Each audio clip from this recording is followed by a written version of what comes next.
Добро вечер, Македонија, добро вечер, Скопје! Добро вечер за ВМРО, ДПМН и за Коалицијата за подобра Македонија! Добро вечер, победници! Избори се.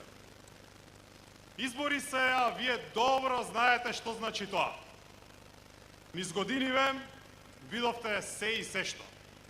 Сте виделе се и се што и затоа најдобро знаете кој е кој. Не може да дојде некој да ви се прави нов и работлив, да ви нафрла ветувања, брда и планини, мет и млеко од ракав и стресени. И што е ново? Не може некој да ви праќа емисари и бивши советници или луѓе кои правеле пустош. Заев ли е нов? Рада ли е нова? Советникот на Бранко ли е нов? Заборавјам дека народот македонски знае. Знае, памети и не заборава. Да, има разлика. Има. Ние стоиме денес тука пред вас, заедно со вас. Вие не знаете добро кои сме и со каква посветеност секој ден работиме.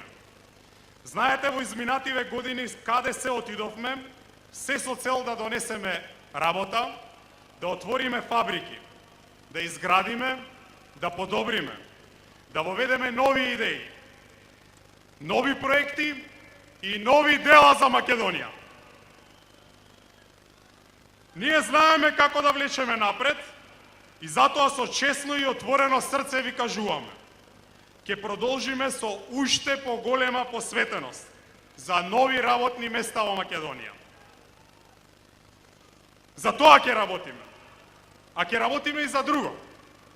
За да помогнеме на еден клучен сектор во Македонија со нови 600 милиони евра субвенции за земјоделците. Исто така, и за да направиме нови 132 километри автопатишта, за да ја подобриме видно целата инфраструктура и поврзаност меѓу регионите и населените места низ цела Македонија. Сакам да ви кажам дека колку што ќе работиме да обезбедиме развој во државата, исто толку силно и ќе ја штитиме Македонија и македонските интереси. Зошто нам Македонија не ни е само наследена од предците. Ние ја должиме Македонија пред се на идните генерации. И додека некој ги изедначува интересите на државата со надпревар по гимнастика, па целта, замислете, му била колку што можел повеќе да ја свитка кичмата. Ние ревносно се бориме да си афирмираме земјата и јасно ви велиме. Сакаме искрени и пријателски односи со сите наши соседи. Но треба и отворено да се каже дека зад Македонија стои правдината. И затоа нема да прифатиме да се крши меѓународното право и нема да дозволиме промена на уставот со цел промена на уставното име. Почитувањето на европските принципи за демократија и неприкосновеност на основните човекови права треба да се почитува од сите и за сите. И Македонија не може да биде исклучок. Колку самите ќе се почитуваме, толку и ќе бидеме почитувани. А заедно сме најсилни. За уште една победа! Да живее ВМРО ДПМН! Да живее Македонија!